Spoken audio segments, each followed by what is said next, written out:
Okul sağlayıcı. adeegyada caafimaadka ee iskuulada in xilli hore la ogaado lagana hortago khataraha caafimaad ee ku imaan kara ardayda iyo shaqaalaha iskuulka waxa kaliya oo suurtagelin kara iyadoo si isku xidhan oo la shaqeeya maamulada iskuulada ka qayb qaadashada barnaamijka shahaadada caafimaadka iskuulada waxaad gacan kaga geysan kartaan horumarinta dabeecadaha caafimaadka leh ee ardayda qoysaskooda macallimiinta iyo dhammaan shaqaalaha iskuulada barnaamijkani wuxuu kugu hagi doonaa in goor hore la ogaado lana qorsheeyo waxbarashada caafimaadka habboon iyo bixinta la talinta caafimaadka ee dhibaatooyinka ay ka mid yihiin guuldarrada tacliinta iyo cilladaha dabeecadaha ee ardayda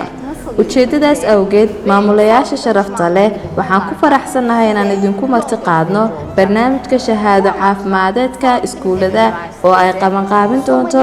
jaamacadda cilmiga caafimaadka Soomaaliya Muqdisho Rajab Tayyip Erdoğan Kulliyadda Cilmiga Caafimaadka Sertifikasyonu programına